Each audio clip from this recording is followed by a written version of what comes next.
Welcome to the Longevity Protocol with Dr. Cristina Bosch and Dr. John A. Robinson. We'll be your guides to uncovering the secrets to optimal health, better sex, and happiness. From debunking aging myths to exploring the science behind what it means to live the Longevity Protocol, we'll dive into a wide range of topics. So, get ready for an exhilarating journey in what it means to live well and feel your very best at any age.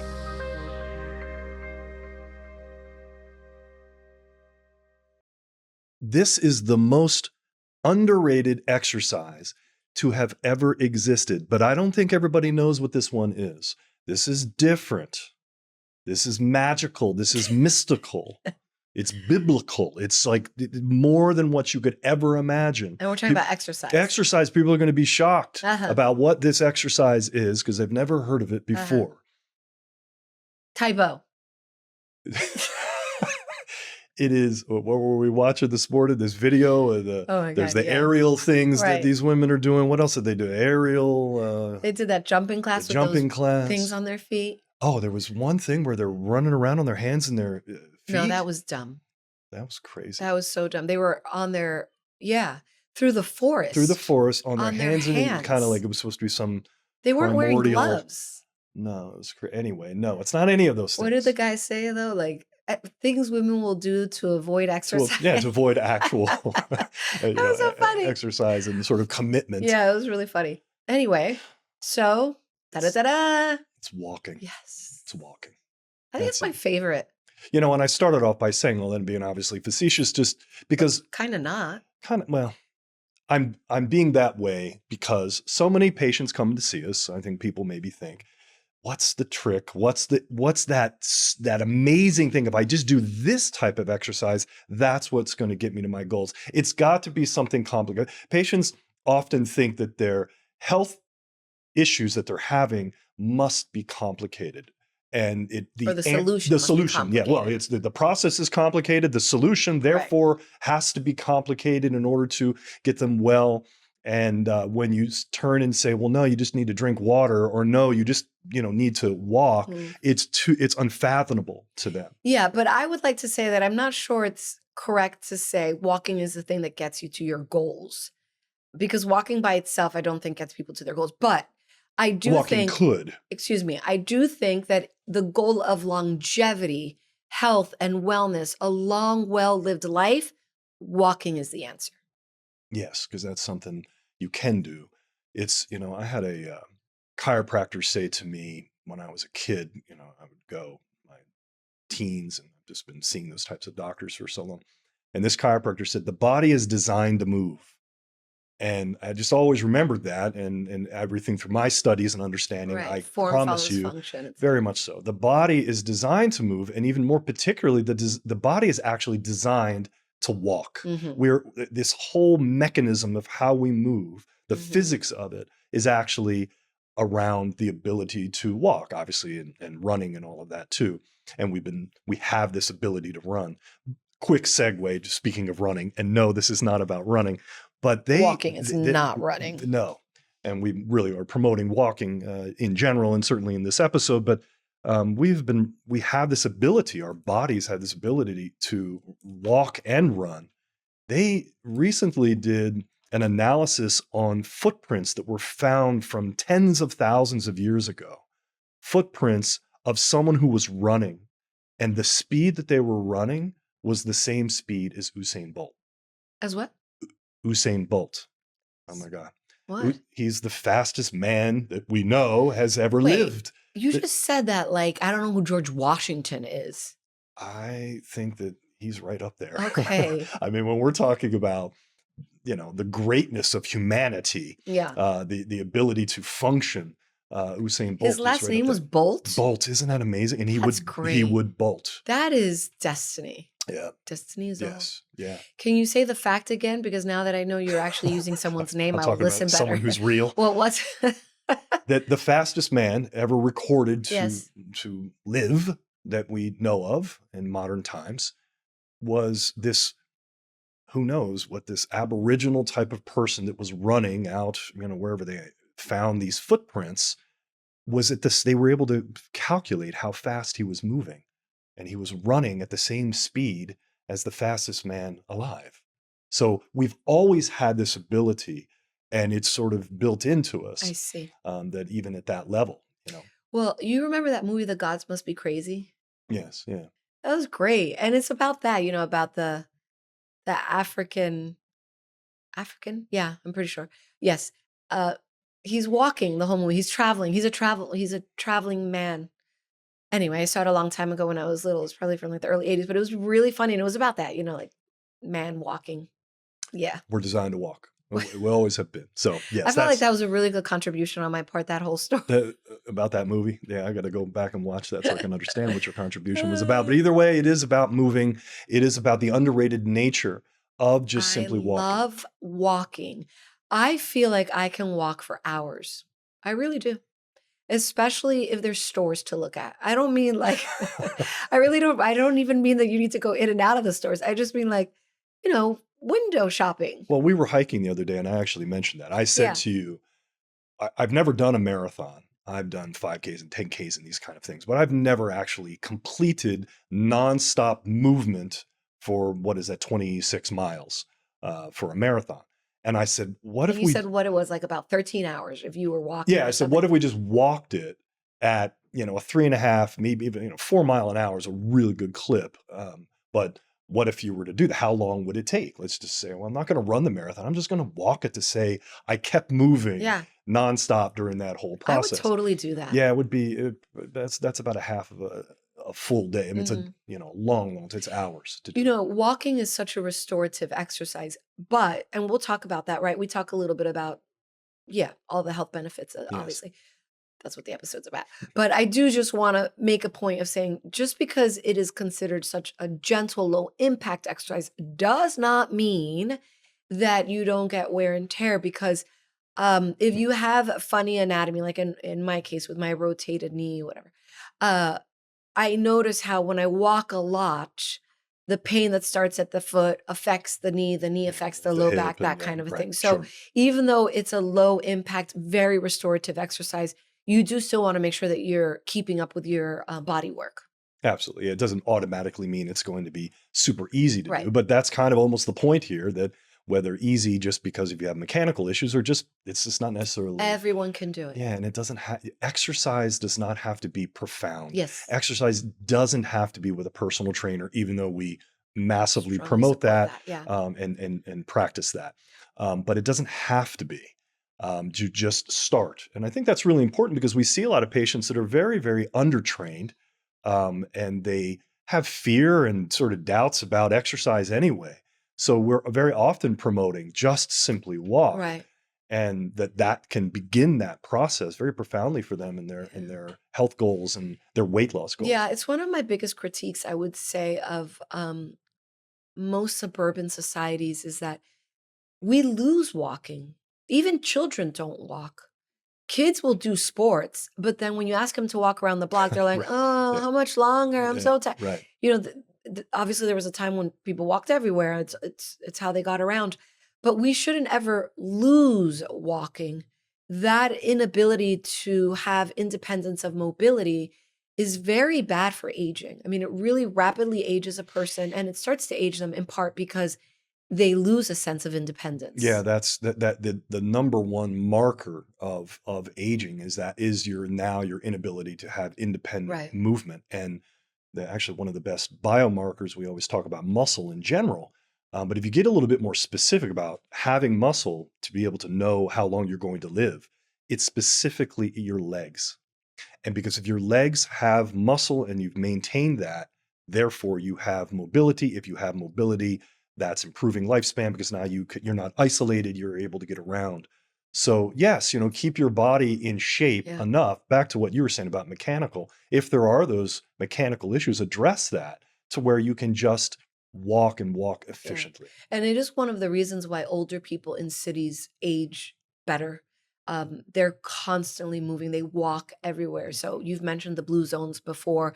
And I would say even in cities that aren't blue zones, you see the elderly walking. You see them, like, how in Spain we see the cute old man with his little hat, Yeah. and he has a cane, Uh-huh. and it's a hilly, quite hilly city, and he's not bolting. He's not Mr. Bolt. He's taking his time, but he's got his groceries in one hand, Usain Bolt. So, Usain, Usain and Bolt. his cane in the other is his mate. He makes his way up the hill, and he's probably like 1,000,000 years old. Mm-hmm. Here we have the 70-year-olds that's all beat because they didn't move. And what you were saying about legs, there's a strong correlation when we think of men. I think women are very common walkers. Women will say, we walk with my girlfriend. Okay. Mm-hmm. But I don't hear that as much with men. And it's important because there is a correlation between calf atrophy and clot formation. Mm-hmm. So now what is the correlation? It seems to be multifactorial. You can infer that if you are having atrophy in your calf, then you have an increased propensity to form clots. Yes. As soon as you said that, I know there's another stat. Wasn't I telling you this the other day? It was something to do with calf size in relationship to longevity. And maybe, obviously, what you're saying about clot formation. Anyway, leg power, having that ability is super important for longevity. So the basic health benefits, obviously, of walking that we could say is generically related to exercise, cardiovascular health. Obviously, it's going to burn calories in general. Getting those steps in, that concept of steps is burning calories. It's helping with your joints. You're keeping things lubricated. Again, a lot of times with joints, it's not always just about overuse. It's about underuse of those joints to keep the fluid moving through it, keep blood flow through it. Minimizes injury. It minimizes injury, and it just helps with the health of the joint. So, yeah, I mean, obviously, studies with longevity are just absolutely related to walking with that. Again, back to blue zones, the good old blue zones. Walking is certainly where they live longer if walking is part of daily life, what you were just saying. Also, you were talking about the hills. They've even gotten a little bit more specific with the blue zones. And if there was, I forget exactly what the number was, but like a number of hills and the degree of incline actually then was correlated with their longevity as well. So, and of course, if you're able to walk, then you're also maintaining balance. And one of the other things we know is related to rapid aging will be you can take someone who's really healthy, they're in their 80s and they're super healthy, but they have a fall because of loss of balance, and then they have very rapid decline. Yeah, it can be loss of balance with the fall. Here's another thing, and just another tidbit for everyone to understand. And because we talk about, bone health and osteoporosis and osteopenia so much, what they're actually finding out is that it wasn't the fall that created the hip breaking. It was that it literally broke and then they fell. That was bizarre to me. That is so, what a horrible thought. Because they have such an advanced degree of osteoporosis at that point that they're literally just standing there and it snaps and then they fall. They move just a certain way. It breaks and then they fall. That's and crazy. Then maybe from the fall, there's additional damage. But it isn't necessarily like, oh, I slipped my balance. But yes, balance, of course, it doesn't mean that still wouldn't be a possibility. Of course it is. But know that for some people, that's how bad it can be. So walking obviously helps with your bone. Having a certain degree of pressure of your weight on top of that. And that's where hills and these kind of things come into play. But we're just, at this point, just talking about moving and getting outside and starting to walk. It's going to help with how you feel mentally and emotionally. This is huge. Yeah, I think, that's, and this is something that I've done for years. So I mean, I like to lift weights, so that's something that I do, but I've learned that recovery walking is so important because it's lowering cortisol. It's lowering that stress hormone, cortisol, and it's an adaptive recovery. It's an active adaptive recovery. That's what it would do. So if anybody's out there that's, let's say, lifting weights or they're doing any other kind of sport that's very strenuous, let's say, you get an adaptive recovery from just walking. So I do that, and it's just great for just maintaining weight as well. And before you move on, mental, emotional, I think that walking is a form of stillness, which of course sounds contradictory, but it's an activity that we do that's almost like active meditation. A lot of times when a person is walking, they are really able to get into a parasympathetic state. They're slowing down the sense of go, go, go, fight or flight, constant stress. And I noticed that when people walk, they either do it with the company of someone they enjoy, so they're chatting, or they're listening to a podcast or music that they enjoy. So this is where you're getting that added mental and emotional repair. And the other thing is, and these are also well-studied effects of walking in different places. So we had that incredible full moon the other night, and I posted that there are countless amount of data points related to the benefits of walking under the moonlight. How specifically under the moonlight is very relaxing to cortisol. Under the moonlight is very regulating to women and their menstrual cycle and PMS symptoms. Then you get other benefits if you're walking by the ocean because you're getting those the negative ions.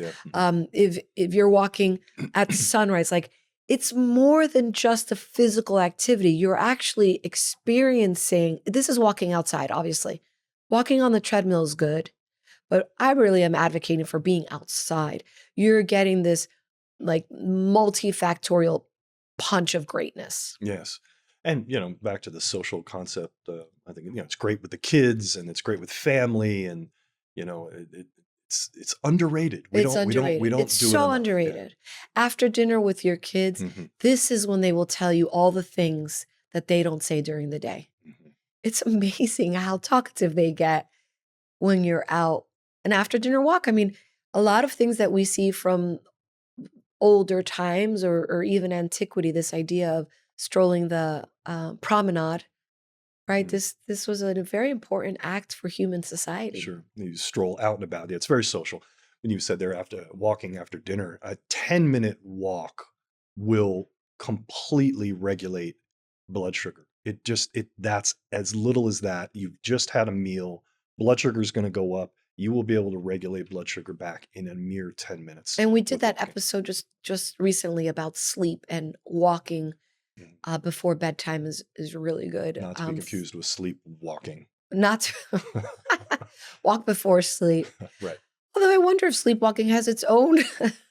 Well, you know what that probably means. If someone's dangerous. sleepwalking, it's because they have all this sort of pent up, energy. And we were saying how important it was to walk in order to help with your sleep. So, That's funny. or to exercise, to make sure you're Right, to help with exercising, your to sleep. get some of that extra staticky kind of energy out of your system. And kids and dogs sleep better if you take them for a walk after dinner.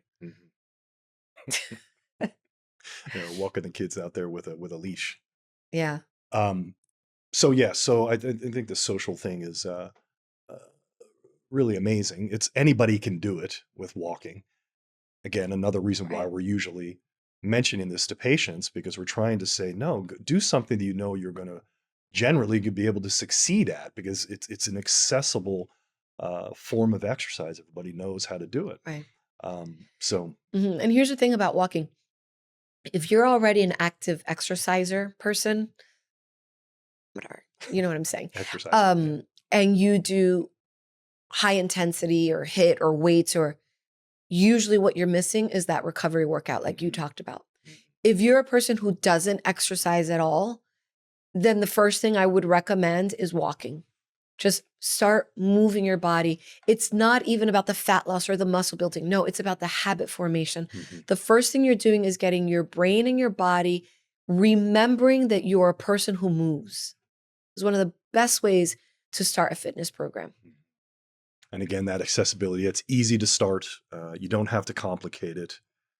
Health does not always have to be complicated. I would Most say of the time it health isn't complicated. It's when you don't practice health that it becomes complicated. Yeah, again, there's certain, not to minimize certain disease processes and all of that. There are sort of complications with that. And of course, but that's not what we're talking about. What we're talking about is lifestyle. What we're talking about are choices that are within our control that decrease our quality of health and wellness. So how many steps do you need a day? Okay, you want me to say 10,000? Yeah, everyone says 10,000, get my 10,000 steps. And that's an arbitrary number. It was arbitrary when it was first sort of touted. Wow, that's great. Yeah. Great marketing. Yeah, that's essentially what it was. But which is still fine in the sense that I think 10,000 steps usually is about, I think it's about 3 miles on average. Yeah, I mean, obviously it depends on the size of your legs. But it's a good number. So it's like 3 miles for me and about 1 mile for you. Yeah, basically. Yeah, it's funny because I think about that when we're hiking and the baby's doing the hike with us. Yeah. And I'm like, taking somewhere she more must steps. be exhausted because that is a lot more work for her. And she does. She gets exhausted. I think 10,000 miles is great. The idea that 10,000 miles. 10,000 steps. The idea that 2 to 3 miles is not our everyday life is crazy. Bananas. Yeah. I mean, that's crazy. So growing up in the town that I grew up in New Jersey was like most of the towns actually, it was a series of small towns. They were all about 1 square mile. Mm-hmm. Definitely my town was 1 square mile. And we would walk up and down that community, that neighborhood all the time. All the time. Like, your parents would send you for milk or I mean, God knows that we don't do that now, but go get milk, go deposit money at the bank, whatever, go to the library, meet up with your friends. You were always every day walking up and down, walking home from school. Even when I was in college, we would walk all the time. That's not our life here. Well, now here in Scottsdale, Arizona, I mean, it's a little bit hot. It's not a walking community. Not all the time. It's just not a walking community. Right. Even when it is beautiful, as it's starting to become now, it's not sort of designed that way. It's a very spread out, sprawled out type of town. So it makes that, the local corner store is not as common here, depending on the situation. Well, I guess that's the point, right? What I'm describing is that people are walking to a destination or for a purpose, right? What you see in our town is going to be in our community, right? I guess that's what you would call them, the neighborhoods within North Scottsdale. You see a lot of walking, but clearly everyone's exercising. Yeah, it's for exercise. They're not just out for a walk. They're exercising. I was telling you about that comedian that I think is so funny. He's got that deadpan delivery with the really blue eyes. And he says, I hope this helps. I'm sure some of our listeners out there will know. I'll try to find it for the Substack. Anyway, he said, if you live in a neighborhood where you see women walking around with weighted vests, then congratulations. Right. You live in a safe neighborhood. I laughed so hard because after I saw that same day, I sure shit saw some woman walking with her weighted vest. With her weighted vest. And you bought me a weighted vest. Yeah, but I did it years ago. And I've been using weighted vests for a very long time. I'm always ahead of the trends. Thanks to me. Well, thanks to you for that anyway. Yeah, since you said weighted vest, that was definitely something that we wanted to talk about. Because there's pros and cons. I think there's pros and cons. Well, what do you think a con would be? I think the con is that if people aren't mindful of their posture and their weight is getting too heavy, of course, there really are problems. Like there's increased injury. There's that back pain problem. There's so really it's not just about the purpose of the weighted vest. If you're walking is to be able to walk well with some added resistance, not weightlifting. Right. If you are using it for weightlifting, you're missing the point of the walking as exercise because this isn't a farmer walk, right? A farmer carry. Yeah. Okay, so that's what I'm distinguishing. No, it's like putting a backpack on. It's the concept of having some kind of load that we always historically would have had. Right. And we're carrying a load and that's it. And carrying your baby, or when I would push the stroller, the double stroller. Yeah. That thing must have been, it was like pushing a sled. I was like mush, like. And you always wanted to push it. Mush, like what you say to the dogs, not that my body was mush. Yeah, I did. I wanted to push it. It was great resistance. And I like to, I don't know, some crazy. So back to the con would be, we're back to full circle what we first started saying, even though we are talking about something as simple as walking, you still have to make sure that there's a structural integrity going on and address those things as needed. So if you have those kind of issues, maybe weighted wouldn't be. The reason I thought, wow, what con would there be? I wasn't thinking about it right away because I'm thinking about these weighted vests that I tend to see that a lot of women are using. And I think even the one that I got you initially, it wasn't very heavy. No, that's I think it great. was, some of these things are only like 2 or 3 Right. pounds. It's a Yeah. very, very small amount. With that said, it's still adding a little bit of added resistance that can help with your overall efforts. So I think it's I good. think those are My wonderful. weighted vests are 20 pounds.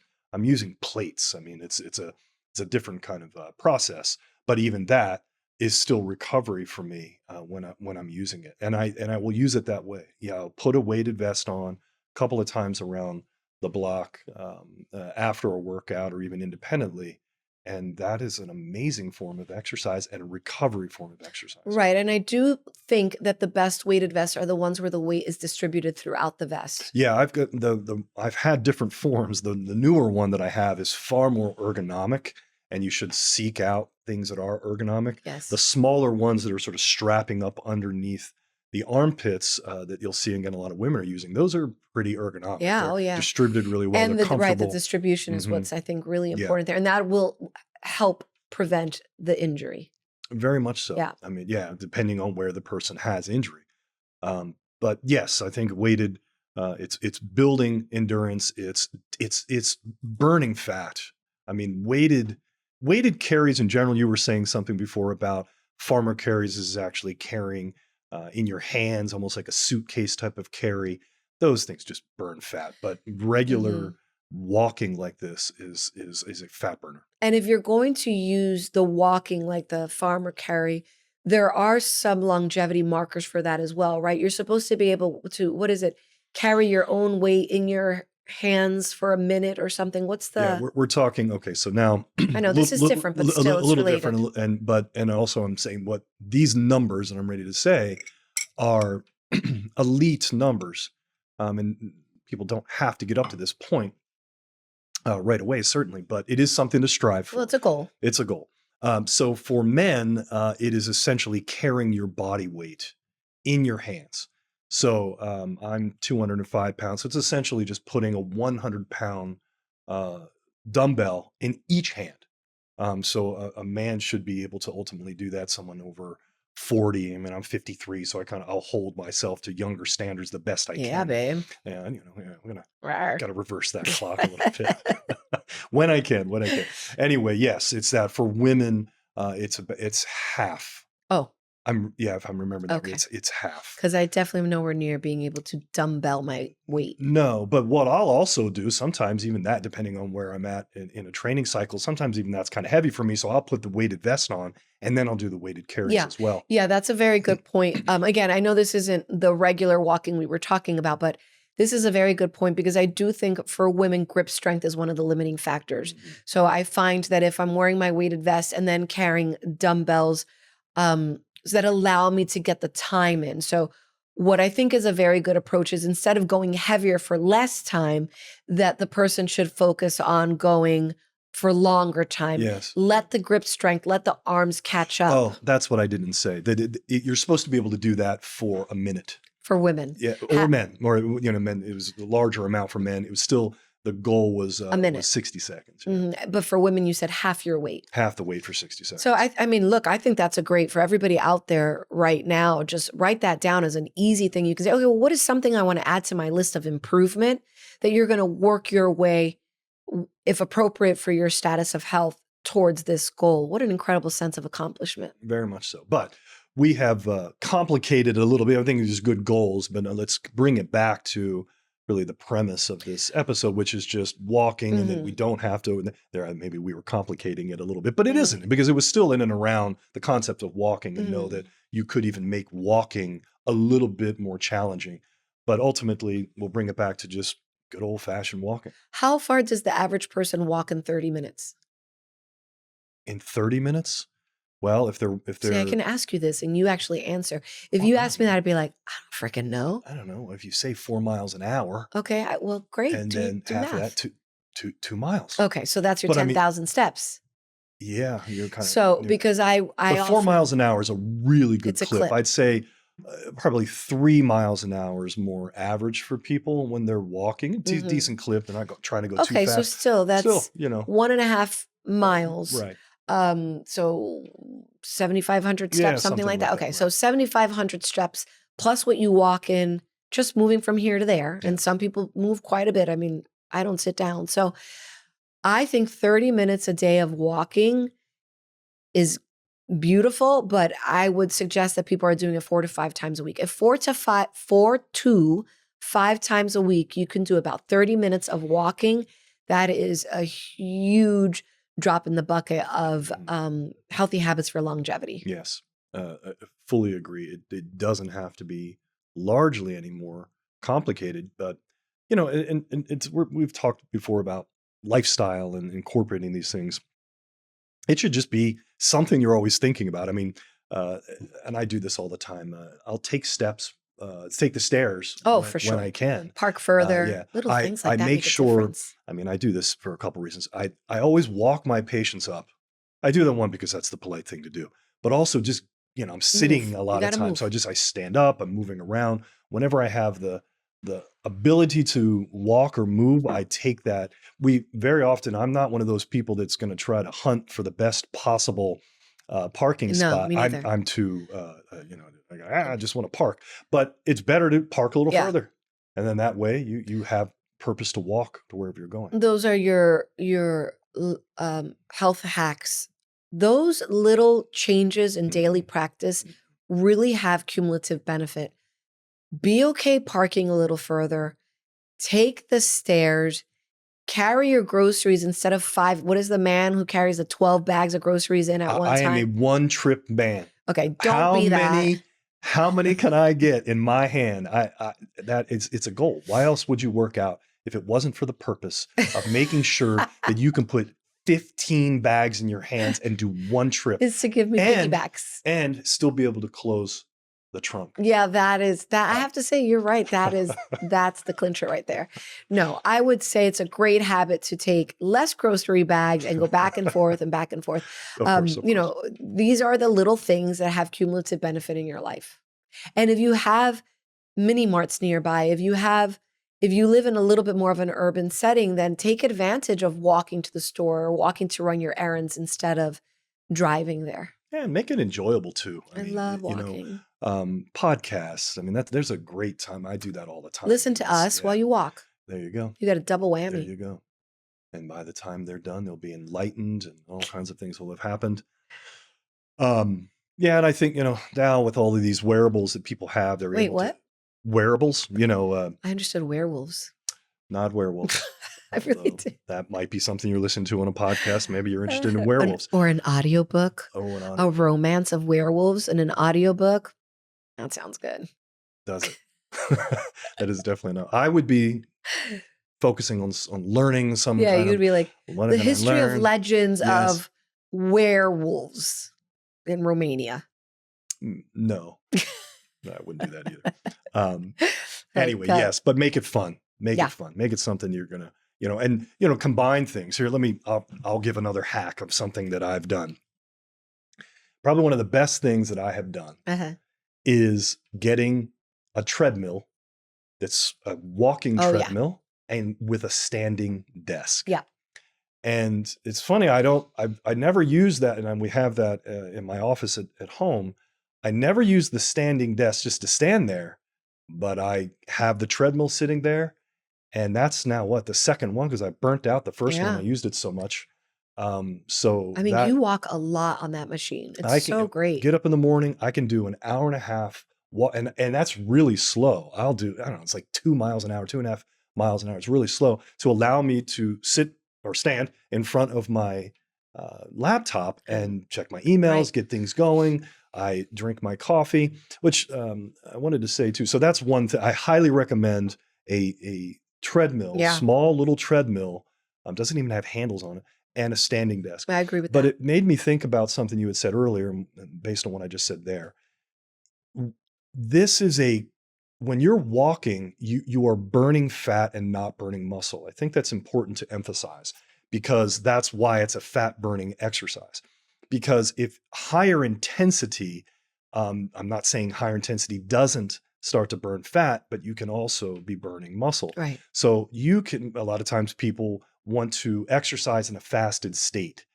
you can exercise in a fasted state when you're walking. Because if you're walking, it's a lower intensity. I'm not digging into muscle reserves in order to do that.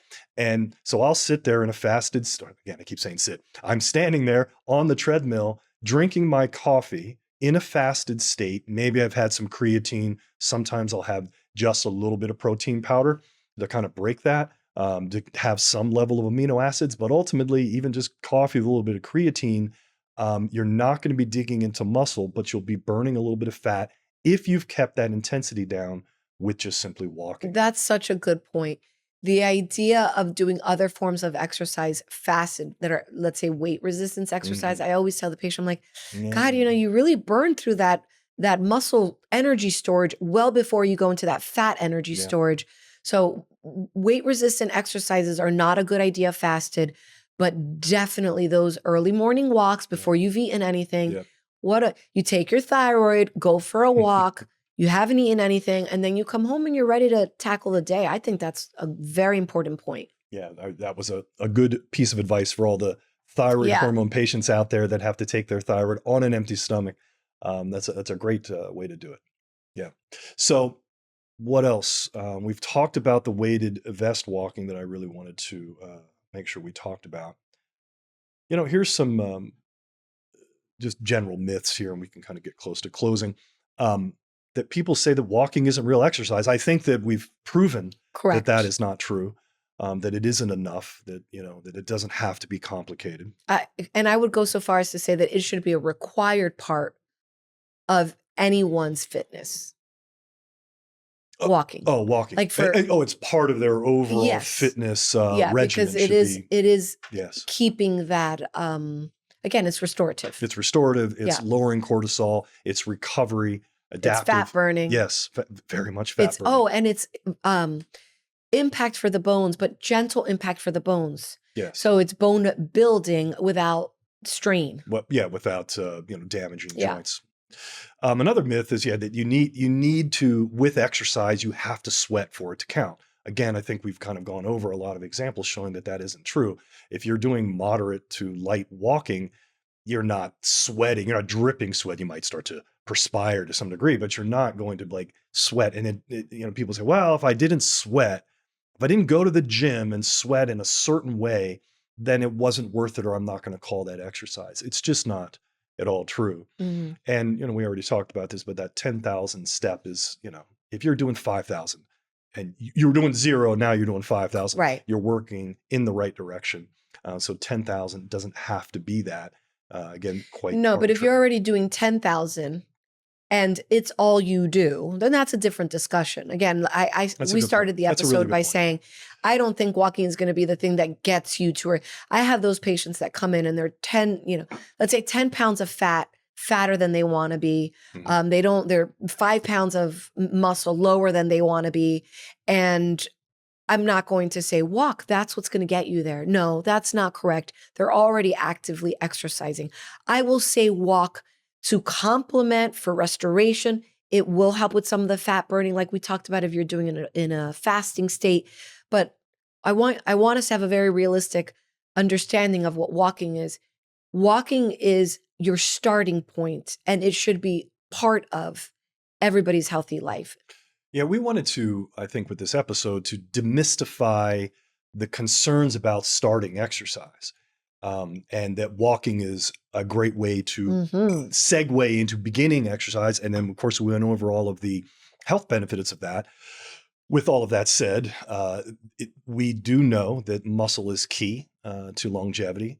And we do know that, and right now we're just in this wonderful, I don't know if I want to call it a renaissance or an awareness of muscle, particularly for women, and protein for women, protein and muscle for menopausal women. And everyone's talking about it. Again, things you and I have been talking about now for years and years and years.